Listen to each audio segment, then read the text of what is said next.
Hello dear students, welcome back to our YouTube channel. तो कैसे हैं आप सभी लोग? उम्मीद है आप सभी लोग बहुत अच्छे होंगे। मैं भी हूँ हमेशा की तरह एकदम बिंदास। तो कैसी चल रही है आप लोगों की पढ़ाई? उम्मीद है पढ़ाई भी बहुत बेहतर चल रही होगी हम लोगों के वीडियो के साथ में। और आशा करते हैं हम लोगों के द्वारा बनाया गया यह वीडियो आप लोगों के लिए हेल्पफुल होगा। तो चलिए बिना किसी देरी के आज का पढ़ाई शुरू करते हैं। हम लोगों ने पिछले वीडियो में 1.3 का क्वेश्चन नंबर 1 और 2 कर लिया था। अगर आप लोगों ने नहीं किया अभी तक तो प्लीज़ जा करके उस वीडियो को देख लीजिए, समझिए सम्स को, उसके बाद आगे के वीडियो को कंटिन्यू कीजिए। तो चलिए आज शुरू करेंगे क्वेश्चन नंबर 3 से। एक्सरसाइज 1.3 का क्वेश्चन नंबर 3। चलिए पढ़ते हैं क्वेश्चन नंबर 3 क्या है। एक धनात्मक पूर्ण संख्या का 5 गुना उसके वर्ग के 2 गुने से 3 कम हो तो संख्या बताइए। देखिए एक लाइन का क्वेश्चन दिया हुआ है, इसी में आप लोग पूरा कंफ्यूज रहेगा। अगर ऐसा महसूस हो रहा है, मन को शांत कीजिए, शांति दिमाग से क्वेश्चन को पढ़िए और समझिए कि इसमें क्या कहना चाह रहा है। देखिए बात समझ में आएगा आपको। बोला एक धनात्मक पूर्ण संख्या है। पूर्ण संख्या मतलब कि जिनका खंडन नहीं किया जाता। 1 2 3 4 ये सब पूरा 1 के बाद 2, 2 के बाद 3, ऐसे तो पूर्ण संख्या है सब है। और जैसे कि 1.5, 3.7, 9.4 यह सब खंडित किया हो सके, सब अपूर्ण संख्या है, ठीक ना। डेसिमल दशमलव वाला संख्या, भिन्न वाला संख्या, यह सब पूर्ण संख्या नहीं कहलाते हैं। समझ में आ गया? तो पूर्ण संख्या का मतलब ही हो गया जिसको आपको जिनका खंडन ना हुआ हो वह सब पूर्ण संख्या कहलाते हैं। उम्मीद है क्लियर होगा। तो आपको ऐसे धनात्मक पूर्ण संख्या लेने हैं जिसमें जिसका 5 गुना उसके वर्ग के 2 गुने से 3 कम है। यहाँ देखिए क्या बोला जाता है। मान लेते हैं हमारा जो माना एक पूर्ण संख्या जो है वो क्या है, x है। क्वेश्चन समझिए, अब क्वेश्चन के अकॉर्डिंग मैं पूरा चलने वाला हूँ, ध्यान समझिए क्या बोला है। धनात्मक पूर्ण संख्या हम लोग का x है और संख्या का 5 गुना, जैसा क्वेश्चन बोला संख्या का 5 गुना, मैंने x का 5 गुना किया जो कि मेरे को मिला 5x, ठीक है ना। संख्या का 5 गुना, फिर क्या बोला है उसके वर्ग के, उसके मतलब किसके वर्ग, यह x जो है उसी का वर्ग, ठीक ना। x के वर्ग से 3 कम है। कम कौन है थोड़ा बताइएगा। जो संख्या का 5 गुना है वो कम है 3। तो क्वेश्चन के अनुसार अगर मैं x का स्क्वायर करूं यानी कि संख्या का वर्ग का, अच्छा 2 गुना ही बोला ना, हाँ बिल्कुल, वर्ग के 2 गुने से 3 कम है। मैंने वर्ग के संख्या का वर्ग किया, अब मेरे को 2 गुना करना होगा। संख्या के वर्ग के 2 गुने से 3 कम है। कौन कम है? 3 ये कम है। इसीलिए इसमें से अगर मैं इसको माइनस कर दूं तो 3 आ जाएगा। जैसे मैं बोल रहा हूँ 10 से 8 2 कम है। फैक्ट का बात है, हाँ सच में कम होता है। 10 से 8 2 कम होता है। तो किसी संख्या से कोई एक और संख्या जितना कम होता है उसको उसमें से माइनस करने पर उतना ही बचता है। 10 से 8 2 कम है, तो अगर आप 10 से 8 को माइनस करिए तो 2 ही आएगा। ठीक है, यहाँ पे वही बोला है संख्या का 5 गुना, x का 5 गुना संख्या के वर्ग के 2 गुने से 3 कम है, इसलिए मैंने इसमें से इसको माइनस किया तो 3 हम लोगों के सामने आ गया। उम्मीद है ये एक्सप्रेशन बनाना समझ में आया होगा। ये जो मैंने लाइन लिखा है यह लिखा है मैंने प्रश्नानुसार, जैसा प्रश्न कहा है उसके अनुसार मैंने लिखा है। इक्वेशन बनाने के लिए 3 को इधर लेकर आओ, आपका 2x square minus 5x minus 3 equals to 0। Class 8 level का द्विघात समीकरण, ये मिडिल टर्म फैक्टर बन गया ये वाला, और इक्वल टू आ गया, यहाँ पे द्विघात समीकरण बना दिया गया है और कुछ नहीं। इसका बस आपको मिडिल टर्म फैक्टर करना है और x का वैल्यू निकालना है। इसको बस, इसमें मुश्किल क्या था, इसमें लिखे हुए शब्दों की बातों को समझना। वो अगर समझ में आ जाएगा तो फिर ये बना लीजिए और ये बनाना। एक बार आपने अगर इक्वेशन बना लिया फिर उसके बाद का काम तो फिर बच्चों वाला काम हो गया, आप यूं कर लीजिएगा। अब कीजिए फटाक से, इसको मैं तेजी में करूंगा, बहुत सारा समझ तरीके बता चुका हूं मैं। इसका इंटू होगा 6 आएगा, 6 का ऐसा फैक्टर इंटू करने पर 6 है बट माइनस करने पर 5 है, तो वो आपका आएगा 2x square minus 6x plus x minus 5x बन रहा है माइनस 3 इक्वल्स टू 0। कॉमन लीजिएगा यहाँ से 2, x दोनों कॉमन जाएगा, यहाँ बचेगा x minus three plus one common जाएगा, यहाँ पे x minus three equals to zero, x minus three 2x plus one equals to zero. इधर और वापस से होगा, यहाँ पे x का एक वैल्यू आया यहाँ पे प्लस थ्री, और x यहाँ से जब सॉल्व कीजिएगा इस वाले ब्रैकेट से 2x प्लस वन को अगर आप जीरो के बराबर दिखाइएगा तो x इक्वल हो जाएगा माइनस का 1/2, ठीक, माइनस 1/2। ध्यान दीजिएगा हम लोग का यही आंसर है, ये वाला क्यों नहीं है वो समझिएगा।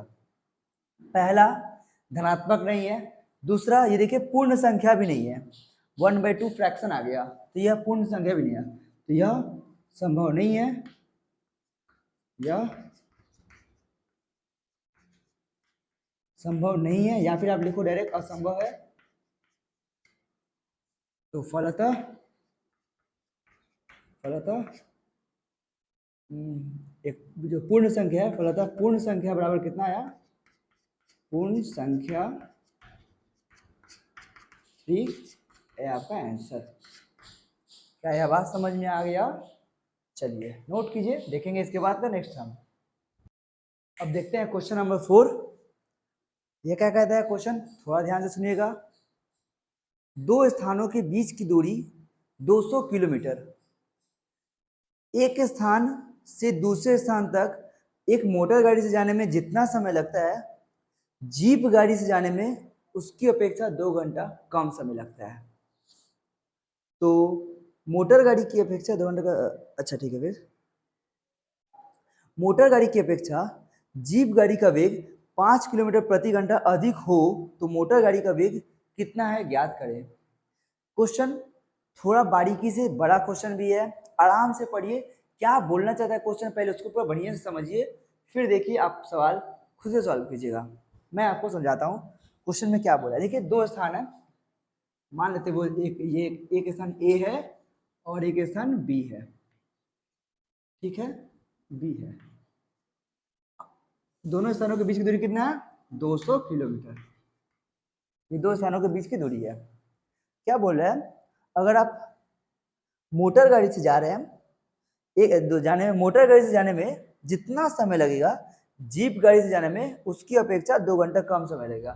यहाँ पे समझना होगा किससे समय कम लग रहा है।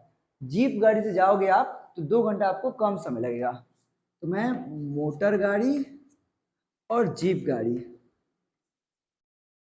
जीप गाड़ी से जाने में 2 घंटा कम समय लग रहा है, यानी कि जीप गाड़ी का स्पीड ज्यादा होगा इसलिए वो समय कम ले रहा है, मोटर गाड़ी का थोड़ा सा स्पीड कम होगा। तो देखिए किसी एक का स्पीड दिया है हमको, किसका दिया हुआ है, जीप गाड़ी का वेग 5 किलोमीटर प्रति घंटा अधिक हो मोटर गाड़ी की अपेक्षा। मोटर गाड़ी का वेग जितना भी होगा उसकी अपेक्षा जीप गाड़ी का वेग 5 किलोमीटर प्रति घंटा अधिक है। क्वेश्चन में ऐसा कह दिया है। आप मान लीजिए मोटर गाड़ी जो है x किलोमीटर प्रति घंटा के स्पीड से जा रहा है, तो मोटर गाड़ी का वेग जितना भी है उसकी अपेक्षा जीप गाड़ी का वेग कितना अधिक है, 5 किलोमीटर। ये कितना हो जाएगा, इसका वेग कितना हो जाएगा, x में 5 प्लस कीजिएगा तो आपको मिलेगा x प्लस 5 किलोमीटर प्रति घंटा। आया बात समझ में? अब हमको चाहिए क्या, क्वेश्चन में कह दिया है जीप गाड़ी को 2 घंटा कम समय लग रहा है, मतलब इसको यहाँ ए से बी जाने में जितना समय लग रहा होगा जीप गाड़ी को जाने में 2 घंटा कम लग रहा है। मान लीजिए इसको अगर 10 घंटा लग रहा है तो इसको 8 घंटा लगा होगा, इसको 15 लगा होगा तो इसको 13 घंटा लगा होगा। जीप गाड़ी को हमेशा 2 घंटा कम समय लग रहा है।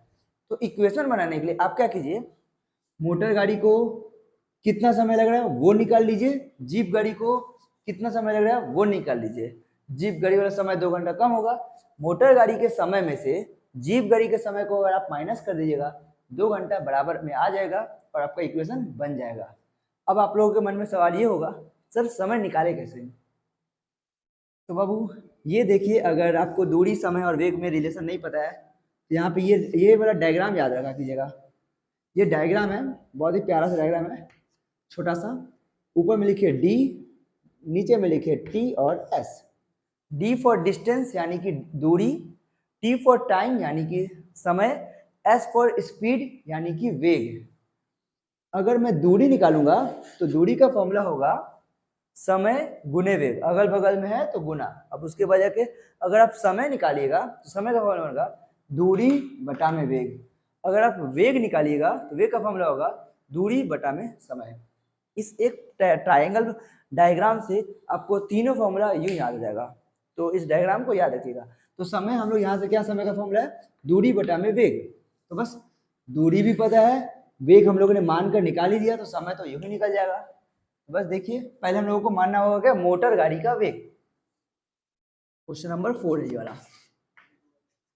माना मोटर गाड़ी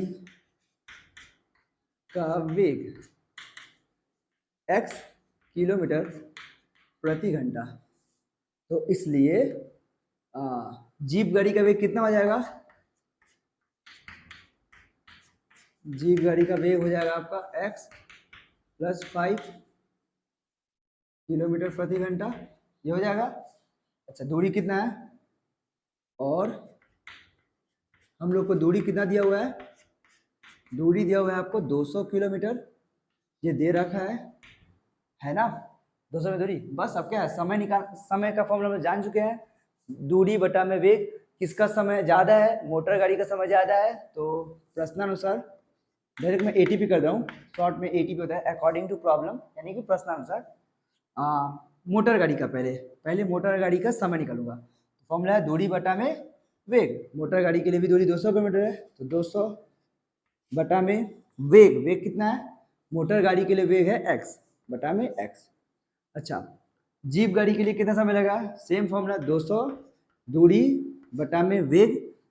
जीप गाड़ी को लगा समय, जीप गाड़ी के लिए वेग है x + 5, समझ में आ गया। ये मैंने दूरी बटा में समय, सॉरी दूरी बटा में वेग, यानी कि मैंने यहाँ पे समय निकाला है, दूरी बटा में वेग मैंने यहाँ पे समय निकाला है। t1 यानी कि समय है किसका, मोटर गाड़ी को ये A से B जाने का समय है। t2 यानी कि ये समय किसका, जीप गाड़ी को A से B जाने का समय है। तो मोटर गाड़ी का वेग से जीप गाड़ी के वेग को अगर माइनस कर दिया जाए तो आएगा आपका 2 घंटा।